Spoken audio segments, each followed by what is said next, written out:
gente, que bom que você está aqui mais uma vez para louvar e agradecer o nome do nosso Deus. Inscreva-se no nosso canal e participe cantando, orando. E nesse momento nós vamos acompanhar a leitura bíblica que Natália vai fazer. Oi, gente, vou aqui da minha sala de aula ler um salmo para vocês. Salmo 20, de 1 a 9. Que o Senhor te responda no tempo da angústia. O nome do Deus de Jacó te proteja. Do santuário te envie auxílio e de Sião te dê apoio. Lembre-se de todas as suas ofertas e aceite os teus holocaustos. Conceda-te o desejo do teu coração e leve a efeito todos os seus planos. Saudaremos a sua vitória com gritos de alegria e ergueremos as nossas bandeiras em nome do nosso Senhor Deus. Que o Senhor atenda a todos os seus pedidos. Agora sei que o Senhor dará vitória ao seu ungido. Dos seus santos céus lhe respondem com o poder salvador da sua mão direita. Alguns confiam em carros e outros em cavalos, mas nós confiamos no nome do nosso Senhor Deus. Eles vacilam e caem, mas nós nos erguemos e estamos firmes. Senhor, concede vitória ao Rei. Responde-nos como nos clamamos. Louvado seja o nome do nosso Deus pela sua palavra. Esse texto termina dizendo que quando nós clamamos, Deus responde. Coisa boa. Vamos continuar louvando ao nosso Deus agora através da música. E quem vai conduzir esse período é Cel. Vamos lá, Cel. Olá, minha querida, meu querido, tudo bem com vocês? A graça e a paz do Senhor esteja sobre vocês, sobre toda a sua família. Bom estarmos aqui para louvarmos a Deus. Eu queria que nós cantássemos agora duas músicas que falam sobre pertencimento ao povo de Deus. A palavra de Deus diz que antes nós estávamos em trevas, nós estávamos separados do Senhor, longe, distantes. Mas o Senhor nos trouxe para perto dele. O Senhor mandou Jesus para que morressem no meu e no seu lugar. E hoje nós fazemos parte do povo de Deus, povo de propriedade exclusiva, nação santa, e que nós possamos ter essa consciência de que pertencemos a um povo de Deus, e que essa é a nossa condição, e que nós possamos viver para proclamar as virtudes do Espírito de Deus, aquilo que Deus tem feito por nós e para nós, como testemunho para todo aquele que nós estivermos próximos e conhecermos. Abra o seu coração, cante com toda a força, adore ao Senhor nesse momento, através dessas duas músicas.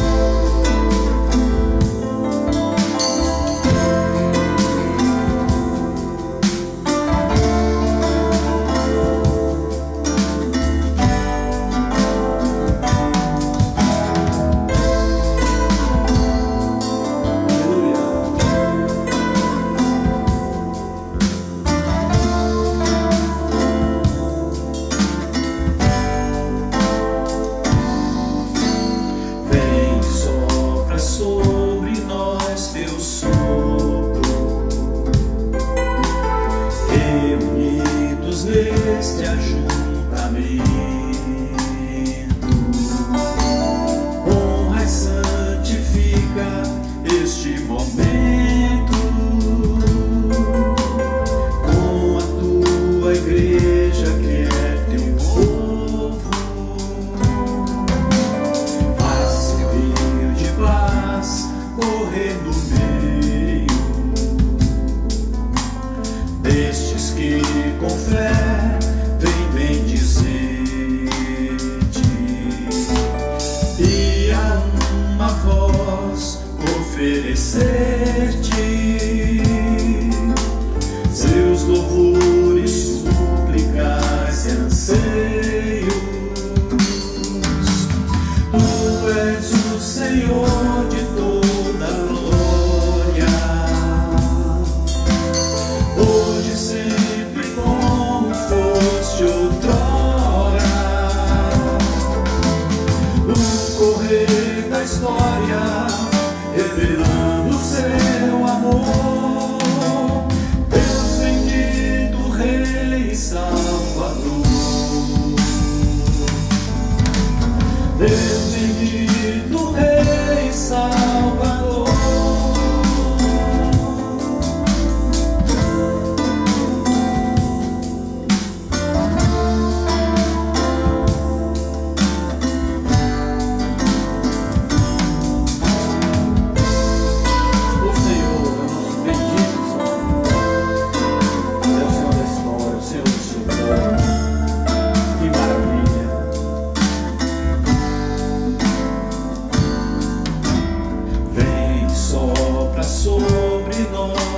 sopro,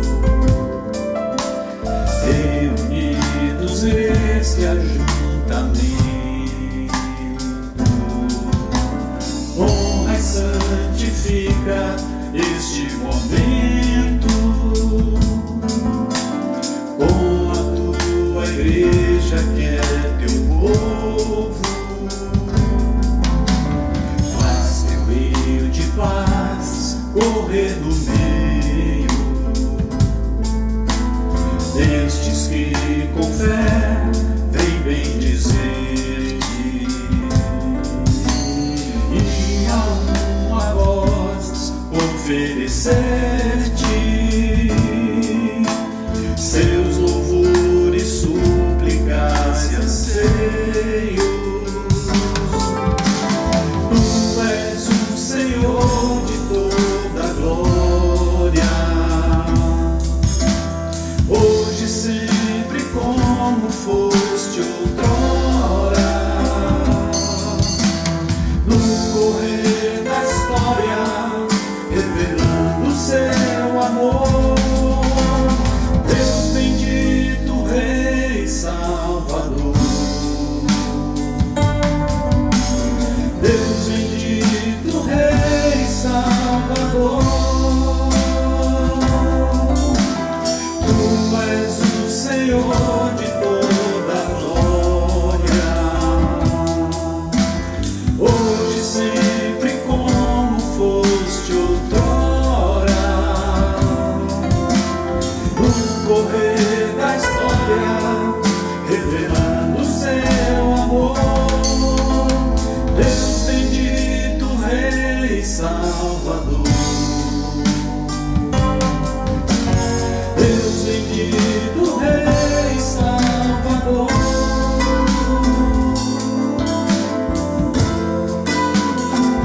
Ei, Deus Salvador, Deus fiel.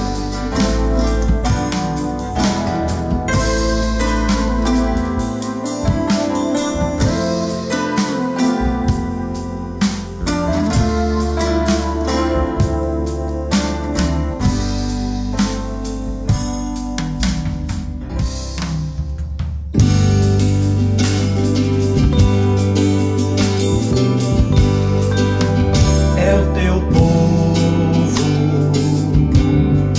aqui presente, todos numa só voz declarando que só tu és grande,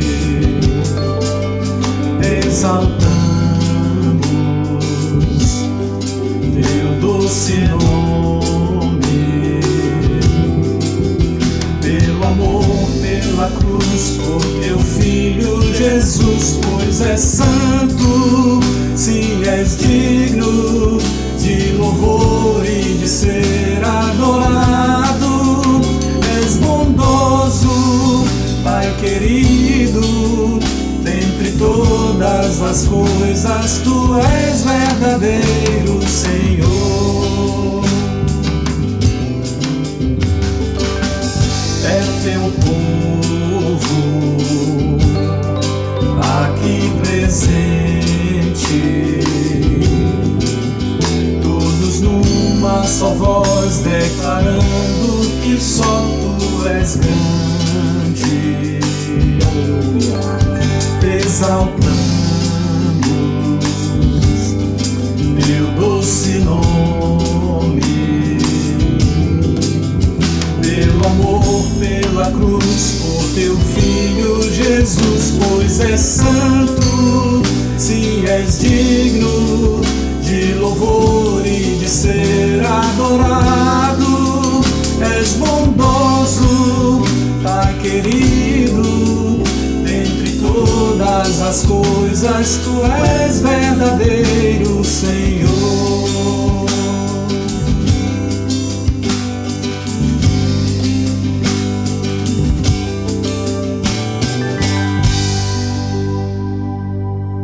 Gostaria agora de chamar Rosane e a sua família para falar para a gente, contar como é que ela está, como é que eles estão passando nesse período e ao final que ela fizesse uma oração para a gente, nos elevando a Deus.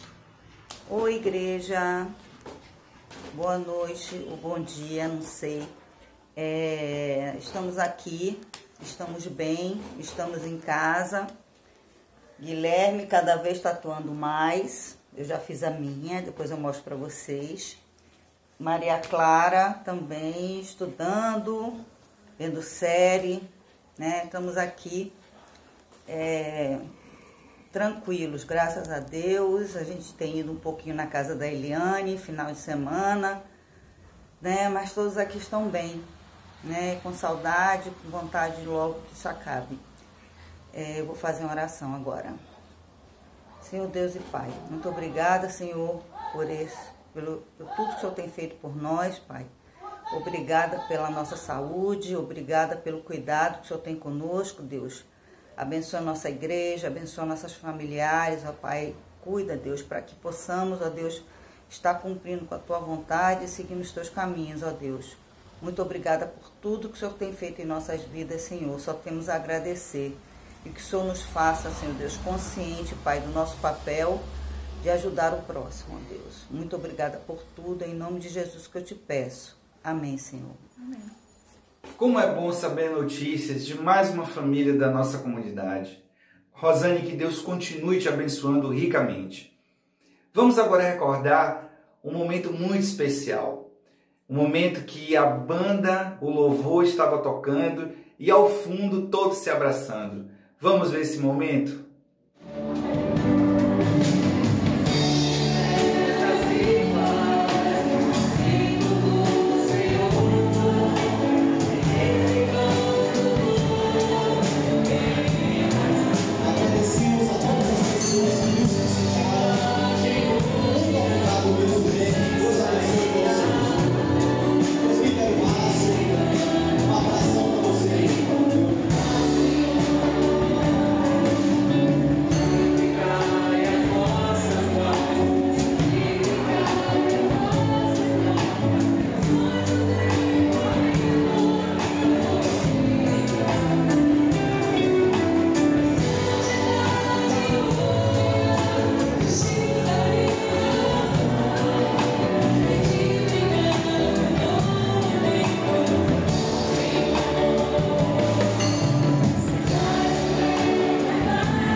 Maravilha poder relembrar esse dia 6 de outubro de 2019, quando nós retornamos para a nossa casa.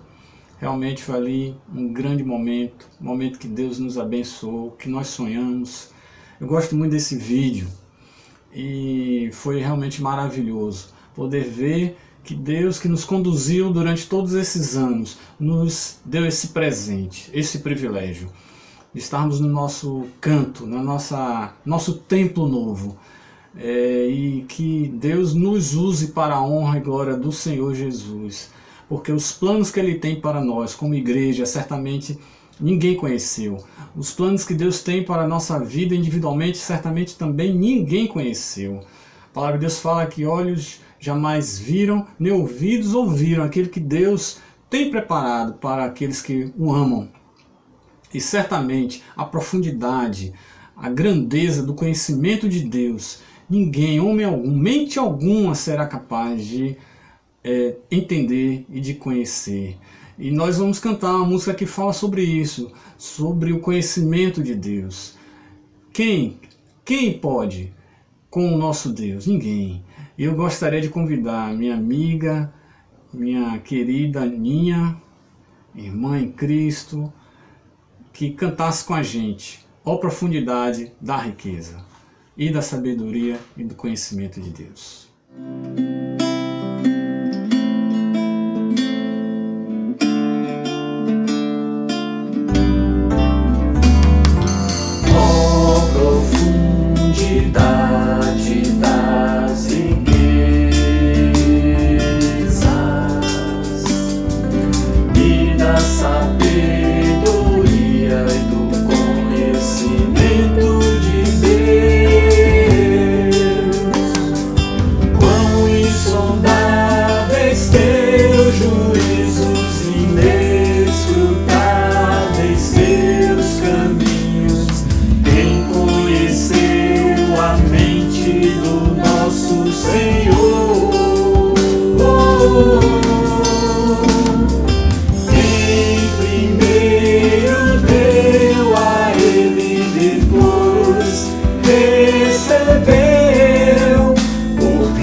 Ao Senhor, ao Eterno, ao Altíssimo. Agora vamos ouvir a palavra do Senhor. Gostaria de chamar o pastor Neto para trazer a mensagem do Senhor para nós nesse dia. Eu gostaria, na verdade, de começar falando um pouco sobre esse momento que a gente está vivendo, e quando eu falo não é necessariamente apenas o momento da pandemia, mas esse modelo de sociedade que, aliás, a pandemia veio, inclusive, para pôr em xeque, né? Existem muitas expressões para se referir a ela, mas uma que me chamou a atenção nos últimos dias é a chamada sociedade da boa performance. Em resumo, a sociedade da boa performance é aquela que está sempre exigindo da gente muita atividade, preencher os momentos, sermos sempre bem-sucedidos, e o lado negativo disso é que nós estamos desaprendendo a lidar com o fracasso, desaprendendo a lidar com as decepções, e aí quando a gente chega nesse momento da pandemia, onde este modelo é colocado em xeque, porque nos obriga a uma forma de vivência que é exatamente o oposto a essa exigência da sociedade da boa performance, aí a gente fica extremamente atabalhoado tentando preencher o tempo de qualquer forma numa hiperconectividade que consegue superar até o momento que antecedia a entrada na pandemia. Então eu acho que esse primeiro dos 5 poemas do profeta Jeremias aqui no livro de Lamentações, ele pode nos falar muito neste momento em que estamos vivendo, este momento em que estamos sensíveis, extremamente sensíveis à situação que estamos vivendo, pois ela colocou em xeque alguns dos valores que vínhamos cultivando, valores ruins, comportamentos ruins que vínhamos cultivando nos últimos anos, tá certo? Nas últimas décadas, e então mesmo num tom extremamente lúgubre, mesmo num tom extremamente triste, mas o profeta vai dar pinceladas de como a gente pode, na verdade, superar esse momento. Ele vai falar, e eu quero abordar esse texto no primeiro momento, como os perigos que se escondem, então, quando a gente cede a essa compulsão por aderirmos à tristeza e ao não saber lidar com os momentos de porões, os momentos existenciais muito confusos e às vezes beirando o caos. Mas no segundo momento eu quero falar então sobre alguns caminhos para a superação disso. Então vamos à leitura do texto, capítulo 1 do livro de Lamentações.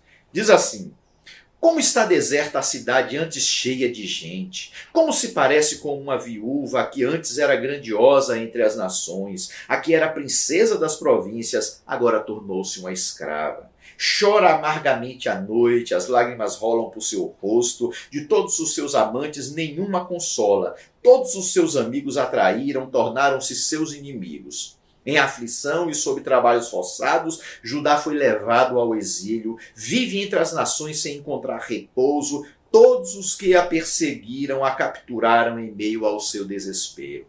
Os caminhos para Sião pranteiam, porque ninguém comparece às suas festas fixas.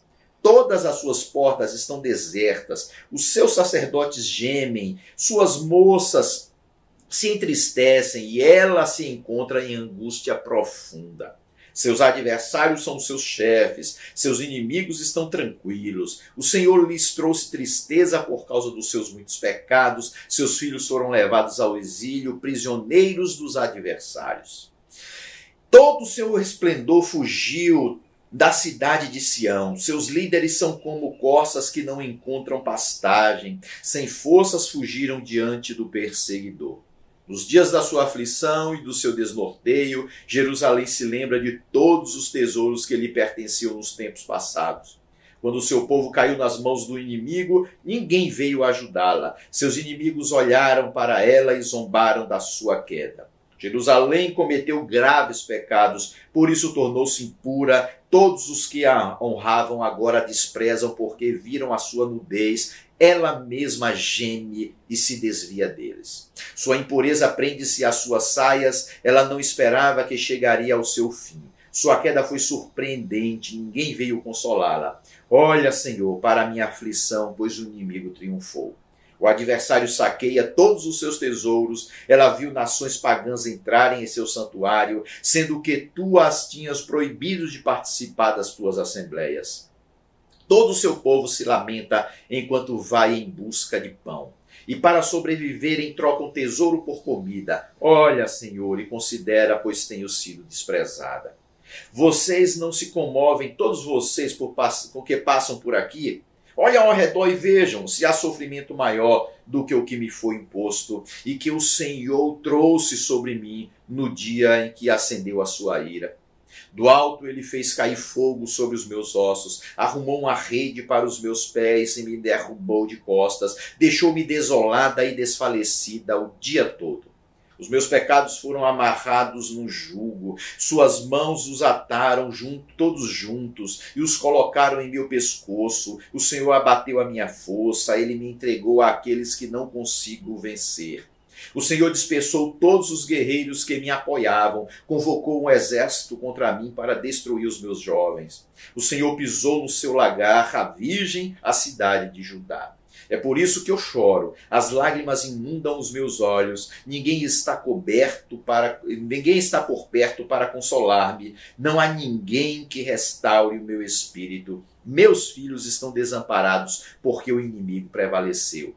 Suplicante, Sião estende as suas mãos, mas não há quem o console. O Senhor decretou que os seus vizinhos de Jacó se tornassem seus adversários, Jerusalém tornou-se coisa imunda entre eles. O Senhor é justo, mas eu me rebelei contra a sua ordem. Ouçam todos os povos, olhem para o meu sofrimento. Meus jovens e minhas moças foram para o exílio. Chamei os meus aliados, mas eles me traíram. Meus sacerdotes e meus líderes perecem na cidade, enquanto procuravam comida para poderem sobreviver.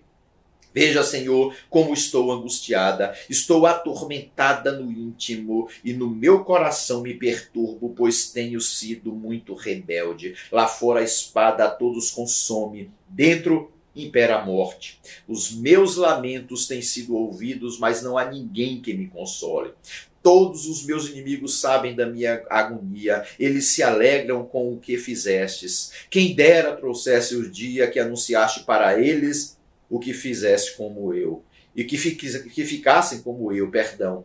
Que toda a maldade deles seja conhecida diante de ti. Faze com eles o que fizeste comigo por causa dos meus pecados. Os meus gemidos são muitos e o meu coração desfalece. Eu sei que a princípio a leitura desse texto pode soar para você, como para mim também, como um mero lamento, um mero desespero. Mas é exatamente por aí que eu quero começar, porque se tem uma coisa que tem preenchido os nossos dias, eu tenho certeza disso, são lamentos, são prantos, né? São lamentações por estarmos vivendo a situação que estamos vivendo. É o anseio de que isso passe, mas o anseio para que isso passe, vem sempre precedido de muita angústia, de muito lamento. Então eu queria olhar para esse texto e a gente perceber aqui, nesse texto aqui, diante dessa situação caótica pela qual viveu Jerusalém, e diante da situação caótica pela qual nós estamos passando por conta da pandemia,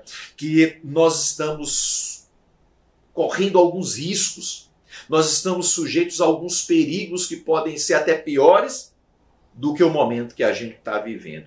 E quais são esses perigos que se escondem nesses momentos de frustração, nos momentos em que a gente não sabe lidar com as decepções da vida? O primeiro deles é o que eu chamo de autocomiseração sem consolo, não é? Autovitimação.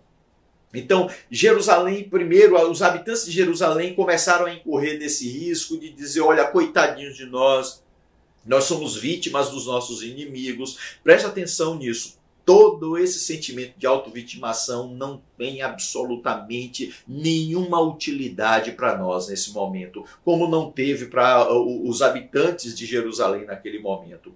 Não há nenhum remédio que comece pela autovitimação. Então isso aí nos ensina uma coisa, você precisa se implicar no processo. Essa coisa de dizer o seguinte, olha, eu sou vítima da pandemia, eu sou vítima de um povo irresponsável que aconteceu lá do outro lado do mundo, numa cidadezinha. Eu sou vítima de governantes que não sabem fazer. Olha, todos eles vão ser implicados historicamente e devem ser, mas presta atenção numa coisa, a mim e a você não cabe o discurso da autovitimação. Nós precisamos superar isso, precisamos nos implicar nessa situação, dizendo o seguinte, olha, como é que eu posso fazer, qual é o comportamento que eu devo adotar diante disso para superar este momento. Então presta atenção. A autovitimação não vai nos ajudar neste momento. Segundo perigo aqui é o que eu chamo de uma tristeza sem ação de graças. Perceba que o tom é de muito lamento, sem um laivo sequer de ação de graças por tudo que Deus tinha feito na vida deles. Olha que coisa, se a gente for para o livro dos Salmos, a gente vai encontrar muitos salmos de lamentos, mas todos eles entremeados por laivos de ação de graças, como o salmista que lamenta e diz assim, mas eu sei que o Senhor é bom, pois o Senhor outrora fez isso, o Senhor pode restaurar a nossa sorte, mas esse aqui não tem isso. Então nós podemos incorrer nesse mesmo risco do lamento, do choro, da tristeza sem ação de graças. Não há nada demais, nós não somos obrigados, porque a sociedade da alta performance também nos obriga à felicidade. Não, ninguém é obrigado. Estamos tristes e a nossa tristeza é bem fundamentada, ela tem razão. Não é para você fingir que não está triste, é para você, em meio à tristeza, conseguir também resgatar momentos de gratidão ao Deus que preservou a sua vida até aqui e certamente vai fazê-lo adiante também. Vai te levar para um momento melhor do que esse que você está vivendo. Um outro perigo que a gente corre é o perigo de nos deixarmos traumatizar por isso. E aqui eu quero dar uma definição bem senso comum de trauma, É a gente vivenciar um momento, a gente fazer com que este momento atinja-nos a tal ponto que vamos ficar marcados para o resto da vida, marcados negativamente para o resto da vida por eles. Então, trauma no sentido que eu quero falar aqui é de você passar por isso aqui e deixar que essas dores sejam tão intensas, te marquem de tal forma que você vai perder a alegria de viver e você vai passar o resto da vida sempre rebuscando, remoendo essas memórias amargas e isso influenciando suas relações, isso influenciando sua vida no local de trabalho, isso influenciando a sua espiritualidade, isso influenciando na sua família. Então não permita que este momento seja um momento de trazer traumas que vão te perseguir pro resto da vida. Uma outra coisa que a gente também incorre no risco é da gente supervalorizar coisas materiais em detrimento de coisas eternas, coisas que vão nos acompanhar para o resto da nossa existência, seja nesse plano, seja num outro plano. Então a gente fica muito apegado às nossas perdas materiais no momento, que são para serem sentidas de fato, mas a gente precisa entender o seguinte: existem bens superiores, existem bens que vão nos acompanhar por toda a eternidade e a gente não pode ficar preso a essas perdas terrenas, tá certo? E outro perigo que a gente precisa evitar é um sentimento de vingança. Mesmo que a gente não consiga detectar especificamente qual é o nosso inimigo, porque muitas vezes numa situação dessa a gente não consegue discernir mesmo um inimigo palpável, e que bom que nós não conseguimos mesmo. A gente então começa a desenvolver um sentimento de vingança. E a gente leva isso, a gente arrasta isso pela nossa vida afora, sempre olhando a todos com desconfiança e sempre esperando o momento para uma vingança, seja ela qual for. Então, quando a gente estiver vivenciando situações como essa, a gente precisa começar a trilhar um caminho de superação. Eu sei que não é fácil, mas eu sei que é possível a gente sair desse ciclo do lamento, é possível a gente aproveitar este momento que pôs em xeque, olha só, alguma coisa positiva, pôs em xeque essa sociedade da boa performance e a gente então trilhar um caminho da superação. E eu quero aqui apontar quatro atitudes que a gente pode ter para superarmos este momento de, vamos dizer assim, de tristeza profunda, de falta de perspectiva, tá certo? Primeiro deles começa pelo reconhecimento de pecado. Lembra do que eu critiquei com relação à autovitimação? Eu falei que a gente precisa se implicar. Quando eu falo reconhecimento de pecado, presta atenção, eu não estou falando o seguinte: a gente está vivendo isso porque é uma punição por um pecado individual. Não, não é isso. Quando eu falo de reconhecimento de pecado, o que foi feito aqui pelo poeta no texto que nós lemos aqui, significa implicar-se nisso aí. Dizer o seguinte: olha, qual é a minha responsabilidade nisso? Ao invés da gente ficar sempre pensando macro, sempre pensando em alguém que nos trouxe isso, diz o seguinte: como é que eu estou lidando com isso? Tá certo? Eu não sou a vítima do mundo inteiro, eu tenho uma implicação nisso aí. Isso aí, essa postura não é para lhe deixar mais down ainda, de jeito nenhum. É para te sacudir e dizer o seguinte: olha, se eu estou implicado, eu sou protagonista também na minha superação disso aí, ou na superação dessa situação. Então a gente precisa fazer isso e dizer com muita humildade: Deus, eu sei que eu sou pecador, eu sei que eu não sou vítima, eu queria que o Senhor me enchesse de força e de coragem para encarar as minhas limitações e, juntamente com o Senhor, buscar a superação desse momento tão difícil pelo qual eu e meus irmãos, minhas irmãs, a humanidade está passando. Então esse é o primeiro conselho que eu dou. Segundo, para a gente fazer essa superação, proceder com essa superação, é a gente entender que as conquistas terrenas não podem ser comparadas àquelas eternas. E nós estamos diante de conquistas duradouras, essas conquistas terrenas da celebrização, de sairmos do anonimato tão agonizante nessa época de hiperexposição, coisas tão fúteis. A gente está diante de uma oportunidade de descobrir sentimentos nobres, posturas nobres como a solidariedade, como o amor fraternal. A gente está diante da oportunidade de descobrir a comunhão como algo precioso, a ajuda uns dos outros. A gente está tendo a oportunidade de redescobrir a natureza, como ela é importante para a gente, como Deus nos colocou no mundo para viver nessa simbiose com a sua criação. A gente precisa descobrir o valor da oração, do conversar, do dialogar com Deus. A gente precisa descobrir o prazer de coisas que vão nos acompanhar por toda a vida, não conquistas terrenas e fúteis que passam ao sabor das eras. A gente precisa descobrir isso.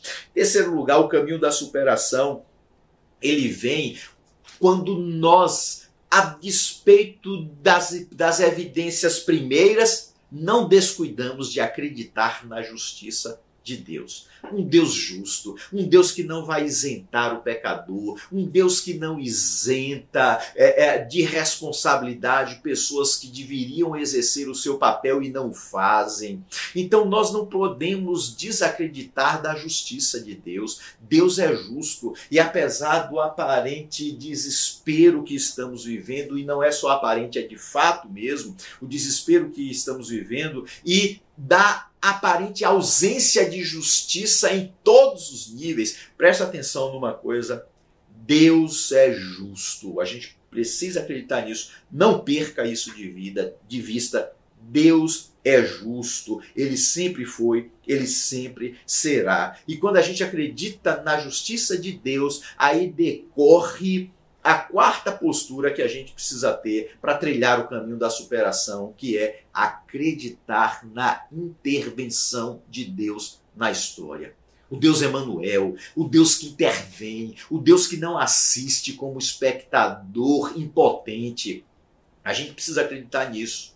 Está difícil, o caos está estabelecido na nossa visão.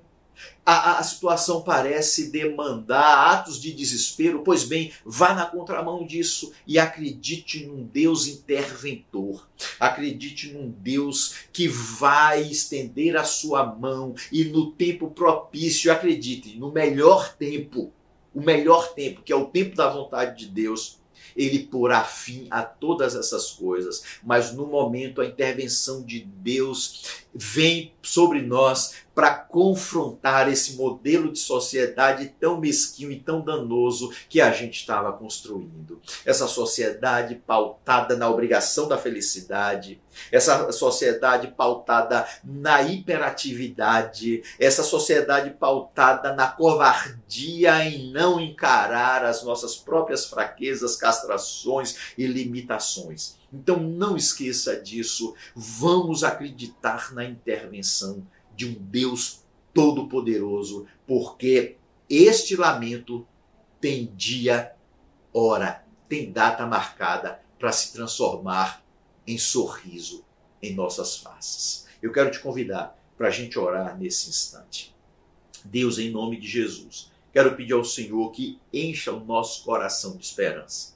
Ah, Deus, nos ajuda, Senhor Deus, a rever a postura que estávamos vivendo, que estávamos adotando ao chegarmos a essa pandemia. Deus, a sociedade estava trilhando um caminho suicida, meu Pai. Nos ajudas a olhar para este momento e aprender com ele em meio à angústia, em meio à dor, em meio ao desespero. Nos ensinas a valorizar aquilo que é eterno em detrimento, Senhor Deus, de uma vida mesquinha sozinha e pautada única e exclusivamente por coisas passageiras, terrenas e muitas vezes inócuas, meu Pai amado. Tem misericórdia da nossa vida, nos faz acreditar na tua justiça em meio à injustiça que campeia, nos faz acreditar na intervenção do Senhor quando nós nos encontramos agora em estado muitas vezes de descrença de que as coisas podem melhorar, porque o Senhor é Deus, é Senhor da história. Bendito seja o teu nome. É assim que eu oro em nome de Jesus. Amém e amém. Quero te convidar a receber a bênção apostólica nesse instante. Que a graça do nosso Senhor e Salvador Jesus Cristo, que o amor de Deus, o nosso eterno Pai, que a comunhão, a consolação, o poder e a unção do Divino Espírito Santo repouse sobre nós, sobre a minha vida, sobre a vida dessa pessoa que está aí me ouvindo, me assistindo, agora e para todo sempre. Amém. Amém. Que o Senhor nos abençoe e até a próxima. Um abraço.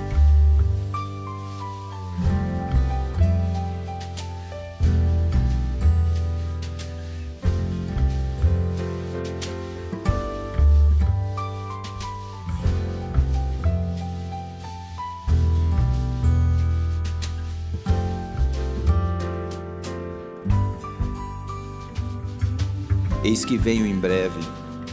A minha recompensa está comigo e eu retribuirei a cada um de acordo com o que fez. Eu sou o Alfa e o Ômega, o primeiro e o último, o princípio e o fim. Um príncipe reluzente voltou.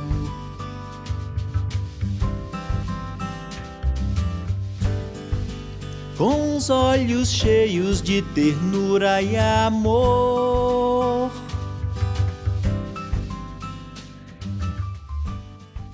Subitamente o mundo